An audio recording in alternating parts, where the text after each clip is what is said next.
Guys, nandito naman tayo sa crayfish. Kaso nag-orange na naman, nag-ano na naman ng tubig. Mukhang papalitan na naman. Ayun, yung isa natin crayfish. Parang sana may itlog ka na. May lalaki. Tatago mo yung mga lalaki. Yung ating red. Dito yung isa. Ayan. Tatago sa may ating mga makangkong. Yung ating kangkong. Ang dami na pala nilang namukbang. No? Kumunti na lang yung leaves ng kangkong. Ito yung isa.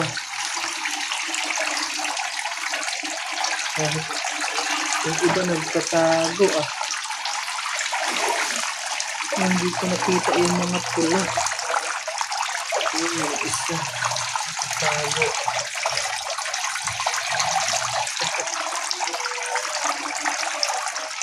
Yun. Sana kaya yung iba. Nabuhay yung ibang kangkong. Buhay. Ito yung minumukbang nila.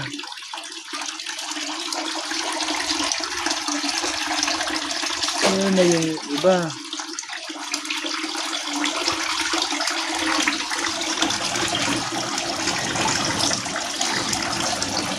Nagtago na yung iba.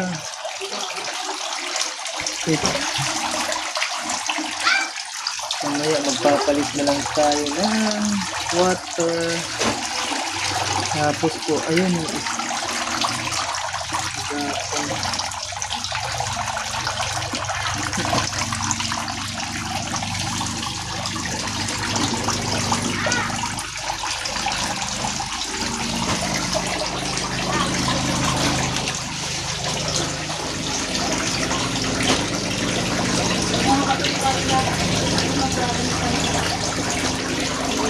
parang nanghihina itong isa.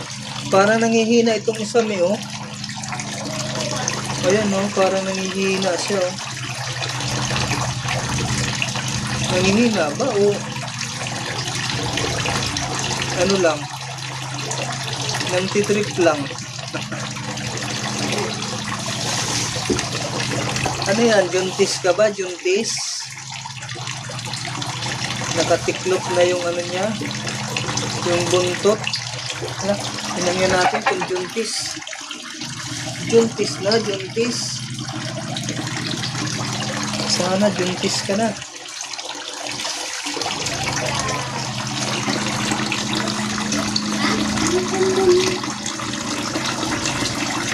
Magpapalit na naman pala mamaya ng tubig.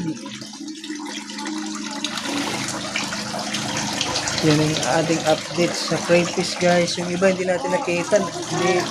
Hindi lumabas yung red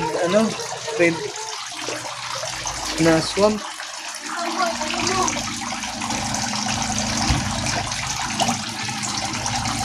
Yung red na crayfish wala rin.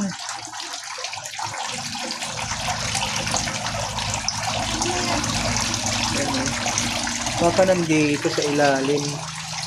Ito nga pala, ang purpose pala nito, guys, pagka mayroon na buried na, pag buried na siya, itatayo na yan, tas dyan na yung magiging female na crayfish. Dyan na siya mangingitlog, dyan na manganganak. Kaya prepare ko na yung aquarium na maliit.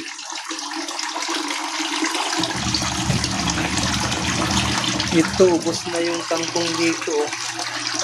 Yun yung minukbang nila. Talagang kinakain nila yung mga kangkong. Ito yung nauna.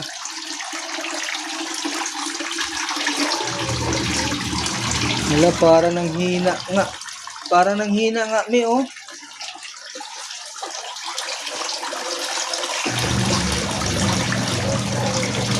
May parang nanghina siya, May. Ayan,